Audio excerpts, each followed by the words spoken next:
Okay. Do you see the live sign? Yep. Yep. Awesome. All right. So, I guess we should say who's here, right?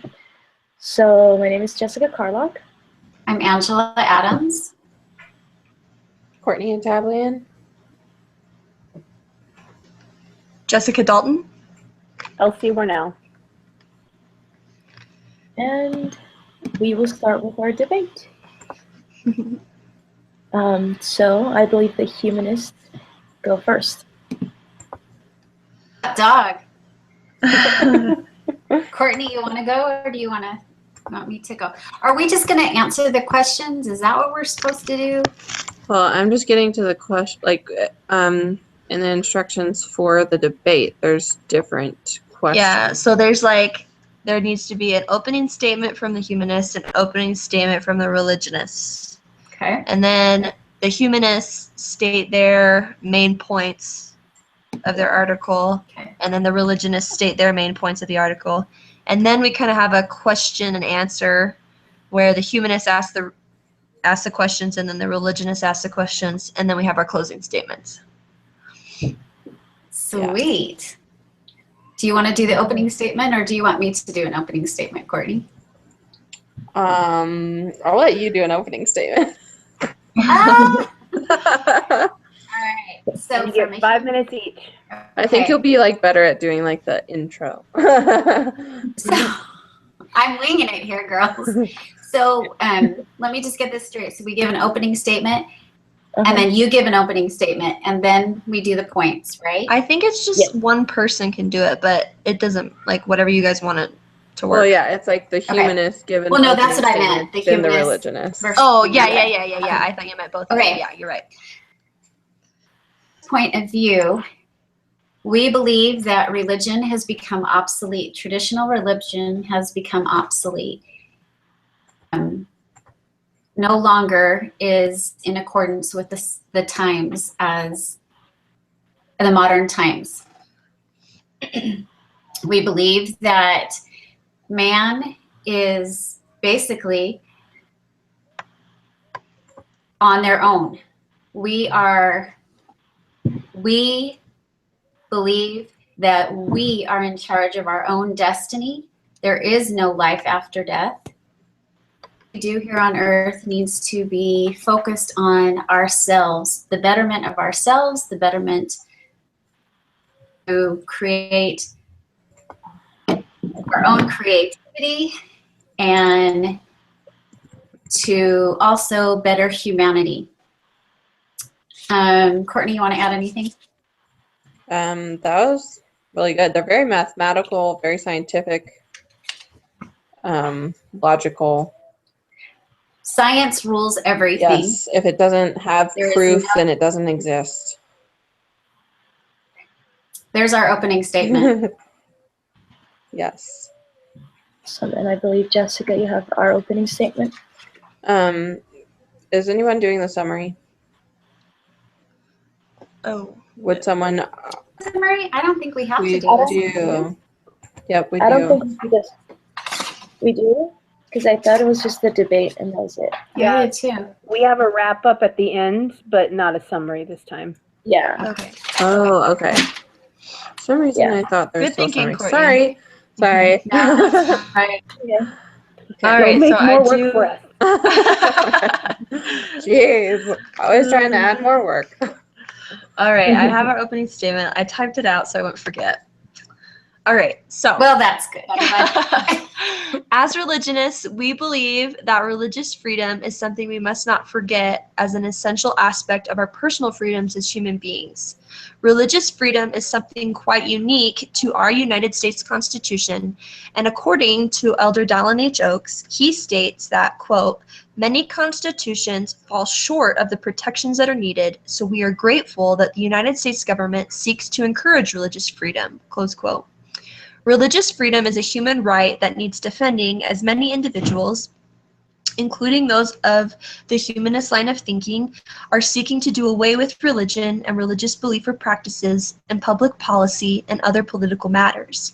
Again, Elder Oaks stated, quote, "The United States Constitution includes in its First Amendment the guarantees of free exercise of religion and free speech and press," close quote. Think about this. Our country was founded upon by pilgrims and immigrants seeking a new land where they could freely follow and practice in the religion of their choice. We enjoy that privilege of being able to worship how, where, and what we please today because of them. We need to recognize that religious freedom is the basis of our Constitution and is not something we can simply dismiss or push aside because it's the unpopular thing to do. That's an opening statement. Well, that was really nice.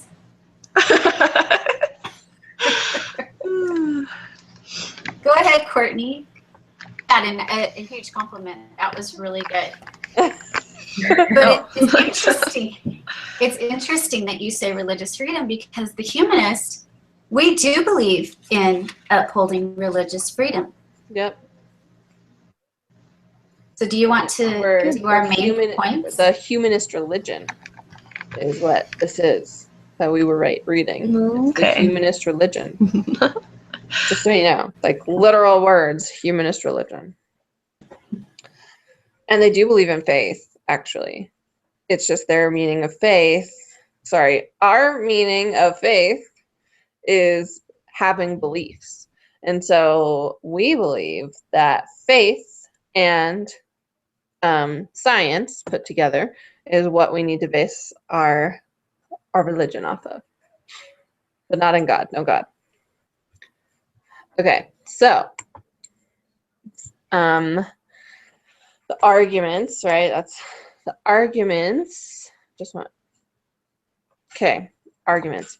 So humanists believe in proof. Humans, not God, nature, not deity. That was a quote from page 4 of our Humanist Manifest Part 2. There is no proof from you all, from the, I don't know what you guys, I mean, we're humanist religion. You guys are godly deity religion, I guess. There's no proof on you all. We need to focus on the here and now. We already know humans are capable. A belief in God is unnecessary to the human existence and happiness. Belief in God is just an escape from reality. Logic and reasoning can help with everything. Belief in God or gods make people dependent on an unknown thing that may or may not be there. It is debilitating. It makes people obedient, not intelligent, fearful, not courageous, and dependent instead of independent. Belief and fear of the future, a belief in heaven and hell, distract people from what they can do now and how they can improve now. Those are my arguments.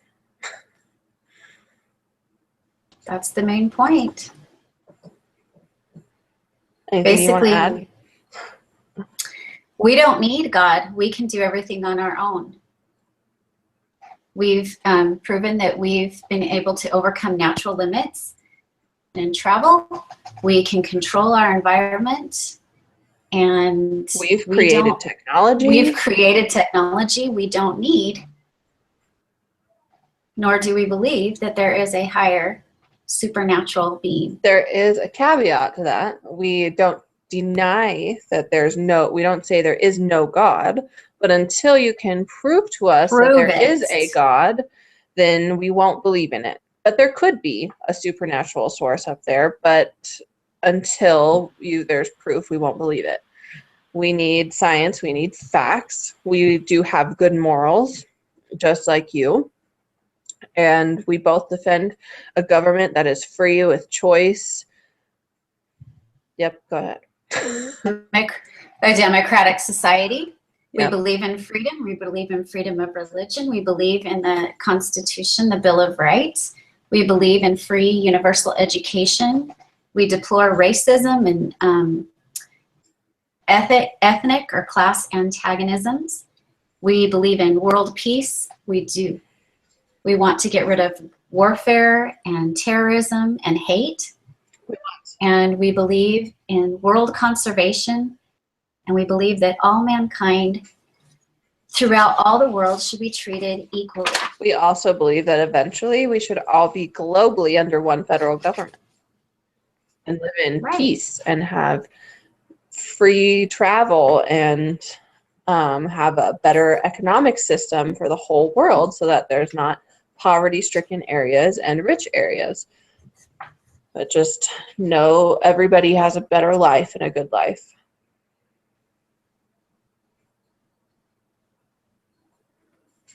Anything else? I think we covered it. We're good. Shazam. That's right. That's really interesting.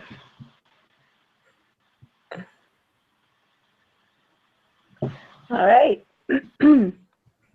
So, as religionists, we believe, as Jessica mentioned, that the founding fathers always meant for religion to be the basis of the government. That's why they came over. That was through tradition, and that's the basis of our Constitution. Elder Oak said that it was the Christian principles of human worth and dignity that made possible the formation of the United States Constitution over 200 years ago, and only those principles in the hearts of the majority of our diverse population can sustain that Constitution today. So we believe that while we may not share the same religious beliefs, the basis of those beliefs, that morality that we share, is what makes our society possible. And by using our morality and our religious beliefs as the guidance to what our society is based on and our policies, we take the burden off of the law itself and those who are enforcing the law back to our own selves, where we are responsible for our own choices, and our own religious beliefs are what drive what we do each and every day. So that puts the consequences of our actions back on us rather than a failing system or whoever wrote the law. We also feel that practicing our religion is our right, that based on our beliefs, we can work together, even though we might have those differing views. And that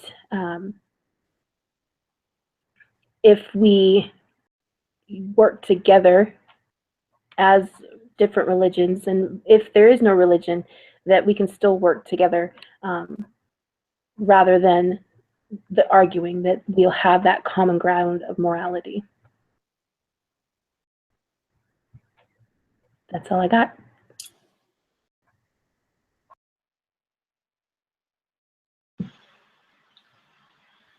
That's awesome. So now we move on to the questions, the Q&A. So humanists, you start.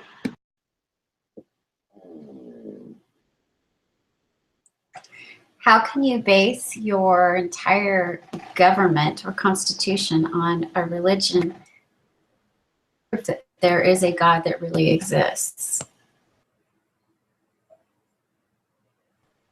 Wouldn't this constitution be more based on intelligent men, proven facts, And empowerment, and what we can do and what we can make out of the world and our society?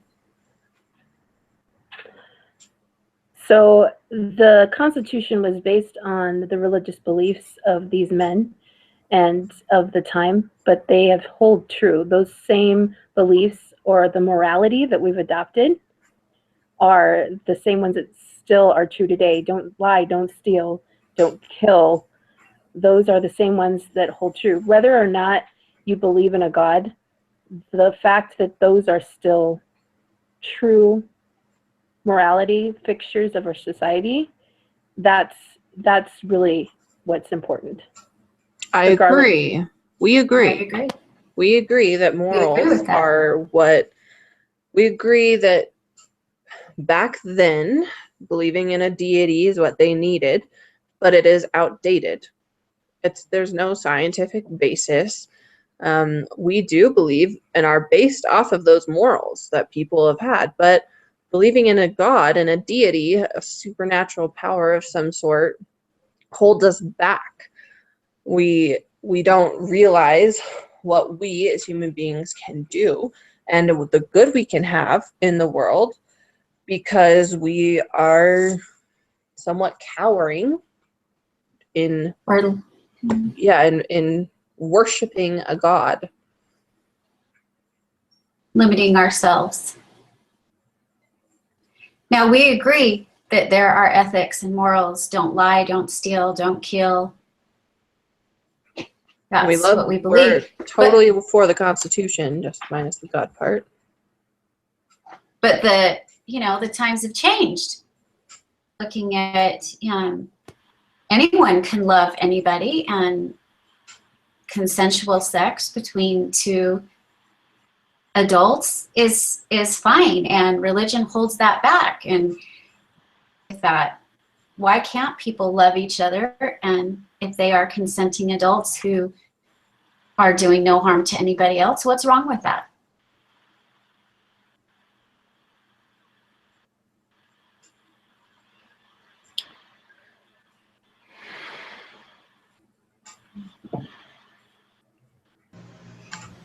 Jessica, were you going to say something? I don't want to interrupt you.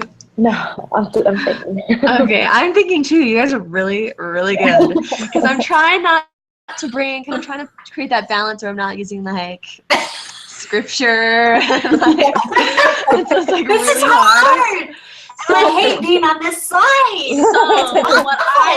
So what I'm thinking in my brain to answer is, so when our founding fathers made the Constitution, the Constitution wasn't made just for Christianity. It wasn't made just for one religion. It was made, states here, let me see, I'm quoting Elder Oaks here. Congress shall make no law, this is in the First Amendment, respecting an establishment of religion or prohibiting the free exercise thereof. Okay, this is Elder Oaks saying this now.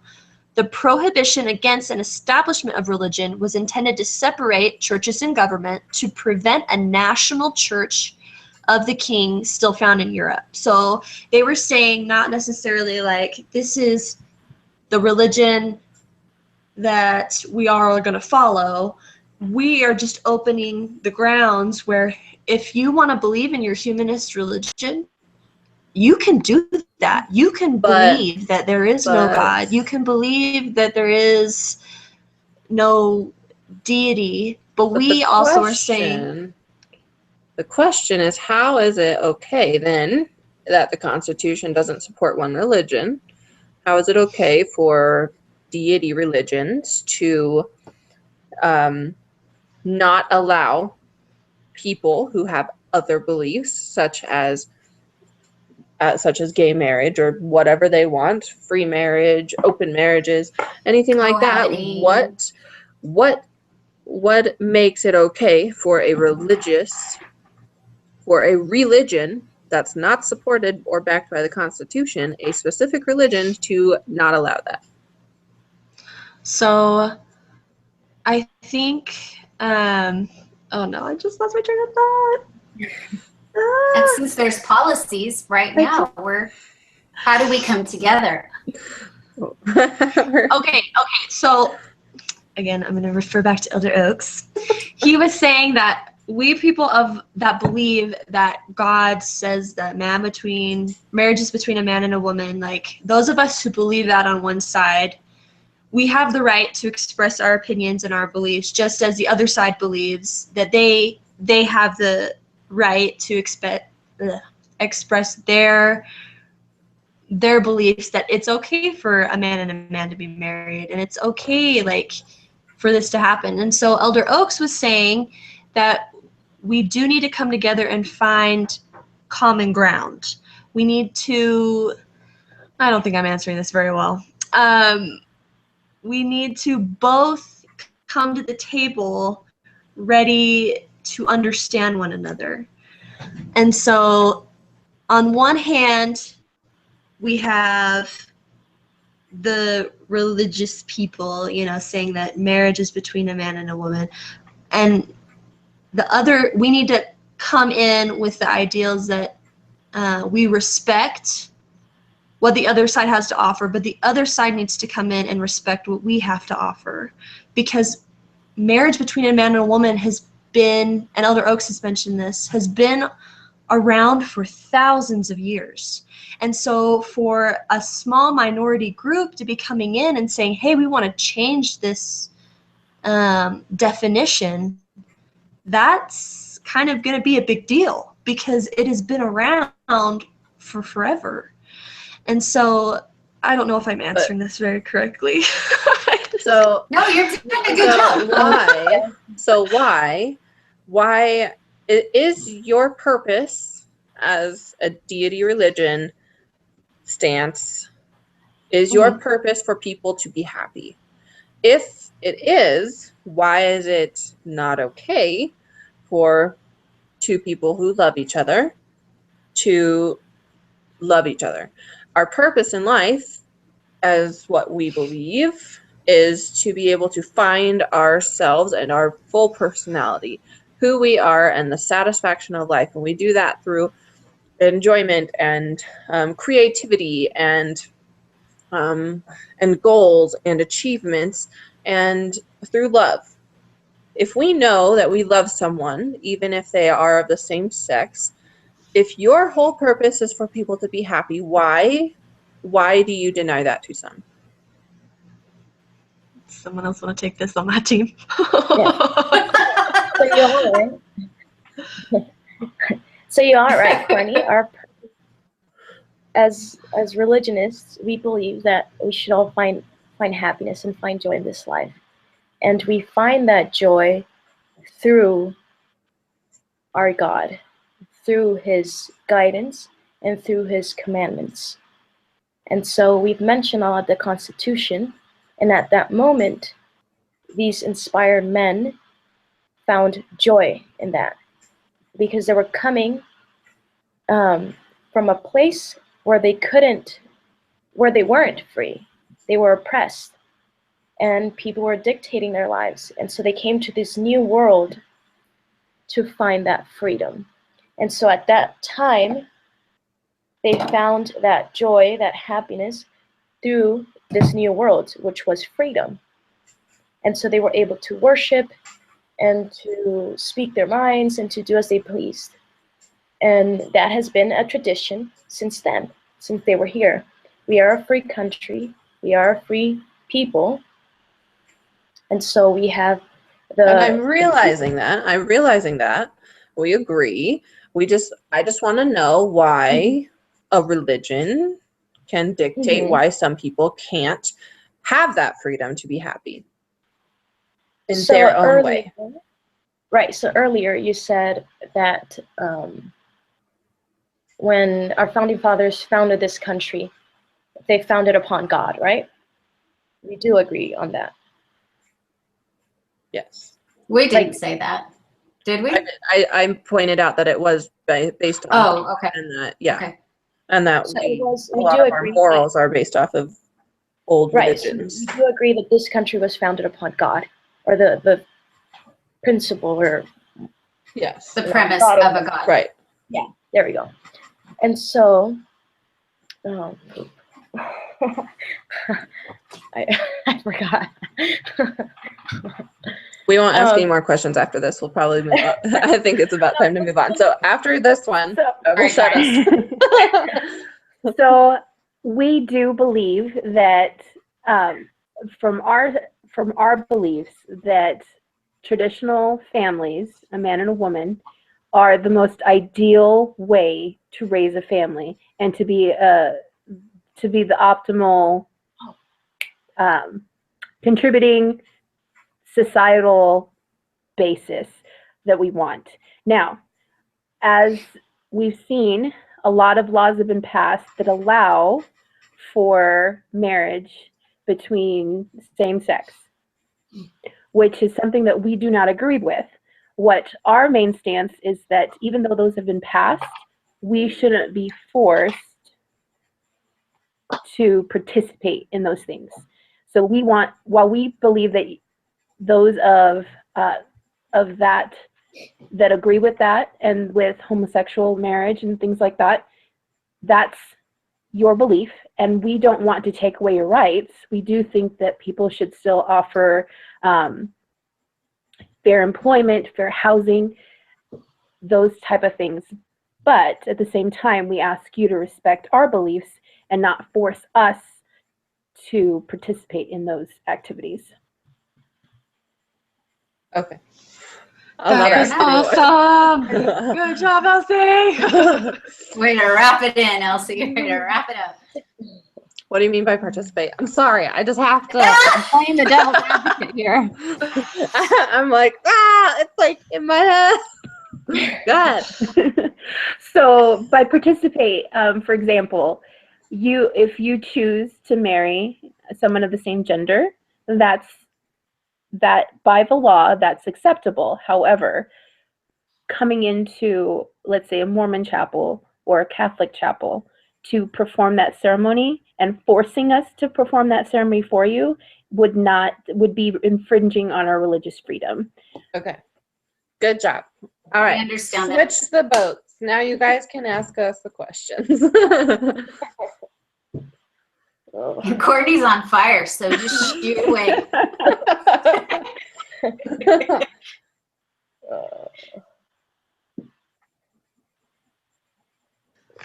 Okay, so sorry, I was looking at my questions I had written earlier.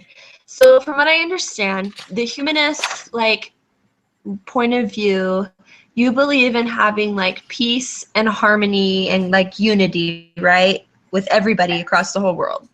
Yes, Right? we do. Okay, to me, that seems a little unrealistic and utopian. How can that be achieved? How can that really truly be achieved and be maintained?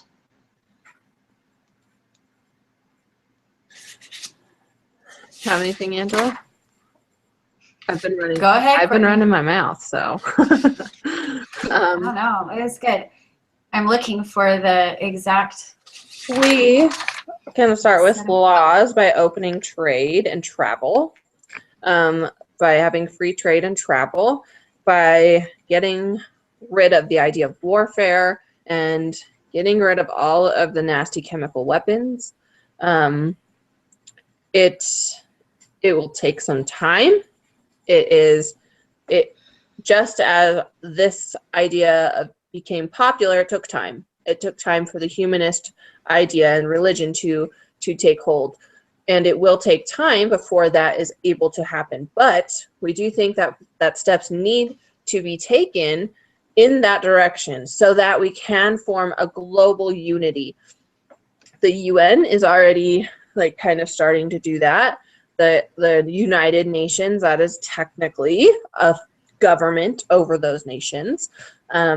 So maybe expanding that with the UN and hopefully getting other nations to join in and be peaceful together, all together as allies, and have more trade, fair trade and open travel, and no restrictions and all of that. And it can be maintained with an over federal government. What do you think? And Angela? something that we believe is human, and I'm going to quote here from the 10th portion.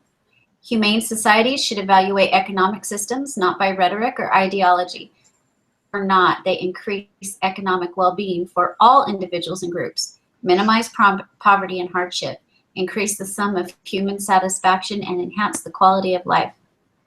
You gotta use science. To alternative economic systems. We need to democratize and the economy and judge it by its responsiveness of human needs, testing results in terms of the common good.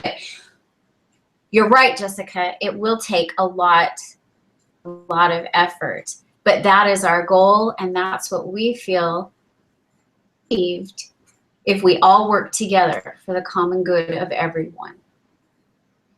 Okay, so what happens to the people who don't want to work together? What happens with them? Getting rid of the idea of warfare and, and that's, the majority of the world doesn't want to be in war, But there are those people who think that war is a solution and they don't want to work, they don't work well with others. What happens to those kind of people? Well, we believe in education. We believe in educating people. For an example, for sexual exploitation, we don't want that to happen ever, none of that. We believe in, so education would be good. Educating third world countries, and again, instead of war and forcing them, just like giving them incentives to listen to us, kind of like just exactly like the UN. The UN is giving incentives to different countries to listen to them and to side with them and ally with them is the real thing. And that creates peace. And we can get there. Go ahead, Angela. It says right here, it's the moral obligation of the developed nations to provide through an international authority that safeguards human rights, massive technical, agricultural, medical, and economic assistance, including birth control techniques to the developing portions of the globe. So we, as a developing nation, need to go in and help these to all those who need it. And many of the nations that are so hell-bent on war are the ones who need help, who need those basics of life, who are struggling. And if we can go in and help these people, we can hopefully teach them and educate them on, that everybody knows what the basics of life are and the betterment of humanity. Okay, thank you. So what is the threat of someone in the privacy of their own home or in their own group having a religious belief? If, despite what I might believe, if I come out and I say, yes, I really believe that peace is the way we should go, does it matter that the basis of that thought is founded in a religion versus just what I thought up the other day? Okay, I don't understand the question.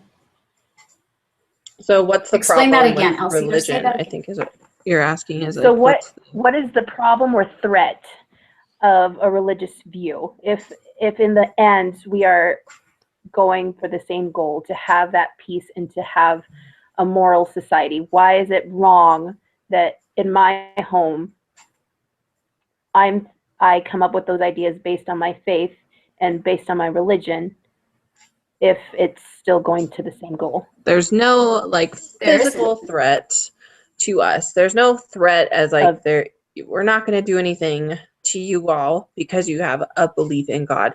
What we feel like a threat of religious belief is that in a supernatural power, it holds you back. It doesn't allow you to realize the potential that you have. And when we all can come together realizing our potential, we could get so much farther if we were all on the same page. And the only time it threatens is when God tries to come into government policies. Yes, and when people try to blame something that they do on their religion, like killing somebody, God told me so. That's a problem. And we look down on that big time. Yes. And so do we. We're together on that one. Yes. There's been so many wars. Most of the wars in history have been fought over a belief in a supernatural being. So I have a question. So I still believe, it still sounds to me that it's kind of unrealistic, because you can educate the world, and I think that we're more educated now than we were 10 years ago, but we're still not in a peaceful environment, right? We're still fighting wars more than ever. We're still pretty much doing really bad. And so if, let's say, we live in your world, right? And I don't believe, I believe that we should go to war. So what would be your approach to me? I've been educated, I've been taught, I've listened to all, but I still think war is the way. And you're probably power hungry, and you're not looking out for the good of your people. Because we So urge recognition of the common humanity of all people. we want everyone to have the best chance that they can. We want everyone to be able to find satisfaction in their life. And if you want to go to war over that idea, the leadership is probably going to have to be like put in prison or something. But like you must not be looking out for the benefit. I mean, let's just be real. Yeah, so yeah, I understand. And so, I mean, because we do live in... We don't want to take out the country, though. Right. Innocent bystanders. So right now... Yeah, we want a world where there's humane, it's humane. It's like taking out Hitler. We had to take out Hitler because he was insane. Right, so right now we do live in a world where everyone is power hungry. Right, everyone wants more of everything. So how do you make them listen? It doesn't seem like the U.S. is trying to take over worlds or, stuff like that, well, or other countries. Maybe not in that level of context. Yes, but more people. I'm pretty sure. I don't know if this is true or not, so maybe I shouldn't say it.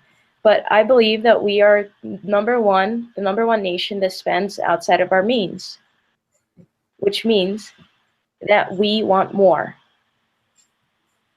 than what we have, than what we earn. And so we're more in debt because we want more.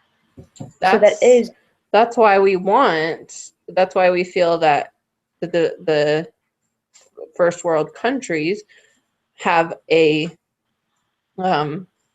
responsibility, as Angela was saying, to those other countries, that we do need to realize that if we came together as a world, we could stop hunger, we could stop poverty altogether, and that would require people in the US to give away some of their wealth, and we would all be a little bit more equal. So the people on the bottom who are starving and sick and they don't have shots or medical care, all of that, or homes, they would be raised up. And the people who have more than they ever need would be lowered, and it would become a little bit more equal. We wouldn't make it all equal perfectly, but we would just make it so that we could kill the hunger and everyone could find that satisfaction in their life. Wouldn't that be unfair for the wealthy, though? Because you're taking away from what they've worked so hard to get. But if they are looking out for the betterment of society, they would be willing to donate much of what they've earned. They would be willing to give a lot to those people who are starving, and they would be willing to help those people because they do have enough and they know it. Right. And if they're looking out for the betterment of people, which that's our goal, is everyone being very involved in their society, everyone having a good view of humanity and wanting to help them, then we can make it's a bigger view than yourself. It's right. We can make this world amazing for everyone by taking away from the wealthy. It would be giving. We wouldn't be taking. We don't do things by force. Well, I mean, so if I worked really hard and get really wealthy, and I do give some away, am I still required to give more because I'm more wealthy? than my neighbor? No, I don't think so, but I don't have all those details. But I don't think so because it doesn't say that we have to be all equal. It doesn't mean like if you're Donald Trump, for example, he would still be one of the richest men in the world Right. because he's that's just where he's at. He earned that place or somehow, and that we're not trying to make everybody on one equal ground. So no, We but just want to make sure we take care of humanity. Yeah, exactly. Okay, so just one last question. Sorry. So we're bringing everyone into an equal level, right? Not completely balanced. Into a satisfactory level. Yeah. So if you're giving so much to the, and I'm not saying this is bad, I think we should all give away. But if you're giving so much away, wouldn't you create an environment where I can just sit back and wait? Because I feel like right now our country is doing a pretty good job at just, here's money, take it. You can just sit at home and you don't have to do anything. So wouldn't you be creating an environment where I can just not go to work and I'm poor, and because I'm poor, I should be given something? Well, I think there would be like some sort of an evaluation because we do believe that if you are unable to contribute to society and take care of yourself, that you should have a base salary that you have. But if you're able, that may not come. Again, I don't have all of the details, so. But what if it makes me happy to stay home and not do anything? I mean, seriously, there are, like, on my mission, we talked about this. I met people that they wouldn't get married because the government was helping them. My husband served in Argentina. That was the same way. He would come into investigators and they were like, we want to be baptized, but it financially would be worse for us to get married than it is for us to live with each other. It's so crazy. Well, in Australia, it's a huge amount of people live on welfare of the government. Yes. Yeah. And I mean, there's a governor, and I always say it's Maine, but for food stamps, they had such a high rate of people that needed food stamps that he started this policy that they needed to get drug tested, they needed to provide a certain amount of hours looking for a job, and like all of these things. And as soon as he set those policies, like it dropped to like 15%. Wow. I mean, like it went from like thousands of people to like a few hundreds. Like it was insane. The whole country needs to. That's why I asked this question. Okay, so because I feel like our government is just like, here you go, I have more, here, and then people are just like, all right. No, we'll take it from the middle class. We'll just tax the middle class more. Yeah. Okay, let's we're kind of getting into the roundup, but we have one more round before the wrap up. So closing statements. Do the closing statements, and then we'll do the wrap up. Sound good? Sounds great. All right. Okay, who's doing the closing statement, Angela? You can. I guess we've both kind of been adding to it as a thing. Like we've both been doing both. So, so just to wrap it up, it is hard to understand. That's ironic. It's hard to understand why you all are limiting. You've tried to limit the happiness of people when the Constitution is supporting freedom of choice, freedom of religion, freedom of all this stuff. But why a religion is trying to limit that based on their belief in God? It's hard to accept that. Like I said earlier, we are fully willing to accept a supernatural being if it's proven. And it has yet to be proven, and we are just trying to help. We're just trying to help people move forward and be successful and look at their society and give to society and better them.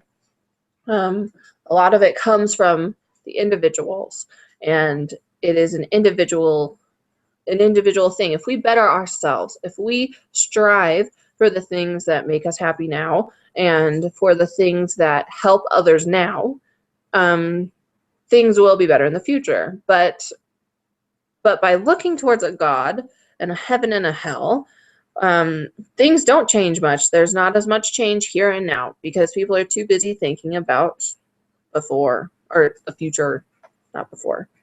Yeah, the future. The afterlife. The afterlife. Yeah. Well, our biggest focus is on recognizing humanity for all people, and we are responsible for what we are and will be.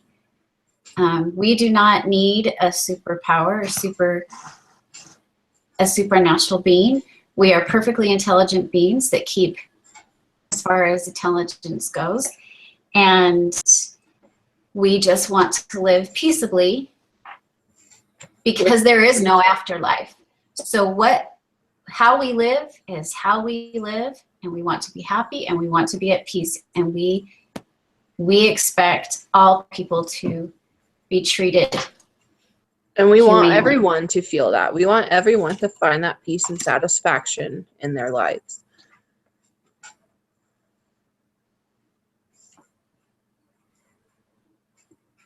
All right, we're done. Awesome. And I'm going to watch All right. out for that lightning bolt coming through. All right, so I wrote mine down. Good for you. So, okay. Okay, I'm just gonna read it. After hearing the arguments provided by both parties, you may be thinking, I still think that belief in God is not a credible source when discussing different political or non-political arguments. Or maybe you're thinking that belief in God is overrated and is pointless in our changing world. It is holding us back. To you I say, don't take away my right as a citizen of this country. We live in a country where democracy rules, where anyone and everyone is able to do as they please, to speak out as they please, and to be whomever we want to be. This country was built upon a steady foundation, a foundation that was set under God. When our founding fathers built this country, they wanted to make sure that there was no inequality amongst their people at the time and for those that will experience this free land in the future. They fled their native countries. They left their families behind, their friends, their careers, and all of their belongings to come to a new world that would provide a shelter from oppressors that wanted to dictate their lives. This new world became the United States of America, and because of our founding fathers wanted to make sure there was never inequality amongst their dissenters, they created a constitution. The Constitution states, we the people of the United States, in order to form a more perfect union, establish justice, ensure domestic tranquility, provide for the common defense, promote the general welfare, and secure blessings of liberty to ourselves and our posterity, do ordain and establish this Constitution for the United States of America. The Constitution started with 10 amendments, and as our country grew and new things came to light, 17 more were added. The First Amendment states, Congress shall not make law respecting an establishment of religion or prohibiting the free exercise thereof, or abridging the freedom of speech, or of the press, or of the right of the people peaceably to assemble and to petition the government for redress of grievances. These inspired leaders made sure that the First Amendment ever created in this new country was the right of freedom, freedom of religion, freedom of speech, freedom of press, and our freedom of religion. We are free to use religion as a credible source. As we conclude this debate, I would like you to think, what if someone or some group was trying to take away my right to vote, my voice in this country? As you consider the points of our opponents, we would like you to ponder on that question. Because at the end of the day, our belief of religion is a credible source, whether it is tangible proof or not. It is our belief, it is our religion, it is our God, and it is our constitutional right. Ian. Woohoo! Amen. Very nicely done. That was fun. All right, so question number 1, to wrap it up. Do you think the authors of your article taking the moral high ground or making a moral statement? Why or why not? Sorry, that was confusing. I think Elder Oaks definitely was trying to take a moral high ground and trying to teach us, you know, these are the things that are important, that this is the good that we can do, but we have to stand up for those beliefs if we want them to stay true. I think the writers, from our point of view, was just making a moral stand. We weren't really doing a moral high ground, were we necessarily? I don't think so. I don't think we were. Making a moral stand, taking a moral stand. Yeah. It was this is what we believe. Here you go. This is why. This is But it. they believed that they were being moral. They just came up with their own Yeah, morals. but they weren't coming out and saying this is what we need to do. This is how we need to do it. This was it was more of just a statement of their beliefs. Like the Articles of Faith is more of a statement, not as much of a guidance, I suppose. Does that make sense? Yeah. It's a little bit of both. It's hard not to have some of the advice when you're saying your statements, just like the Articles of Faith. Like they do give advice, but it's more of just a statement. This is what we believe. These are the statements of our beliefs. Yeah, I do agree that Elder Oaks was taking the high moral ground because I feel like he provided both points of view, and he pretty much said, just if you believe in this, if you believe in the church, you shouldn't just sit quietly. You know, you should defend, but in a way that is not controversial, that is not way their freedom as well, or their rights as well. Yeah. So defending religion, but in a way like Christ would, I guess. Yeah. Okay. All right, so question number 2. Are we ready for that one? Yeah. Are religious folks the only ones with values? What? Are religious folks the only ones with values and morals? Can morality exist without religion? Why or why not?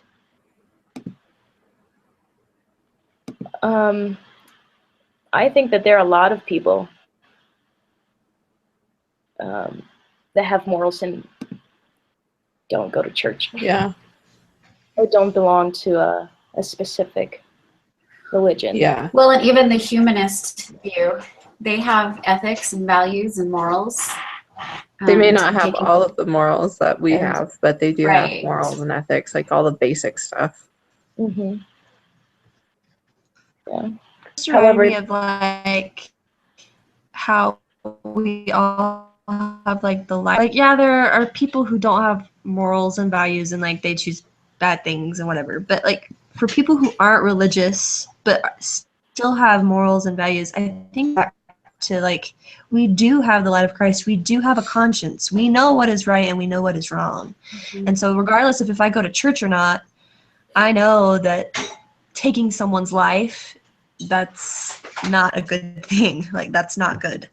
Yeah. And so I think we all have that basis where our conscience tell us, you know, like what is right and what is wrong. Yeah. Like it's not okay to kill someone. Yeah. But we do have a minority that they don't have a religion, and so they create their own morality, and they are able to suppress that. And I think to the second half of that question, without the religion, without that checks and balances, I think that, like we've seen in a lot of our policy lately, the minority's voice gets a lot of attention. And so that's where a majority understanding of that there's a consequence or a higher power that's giving us a good way to live is useful. I think that's a great point, Elsie. Yeah, that is. You're absolutely right.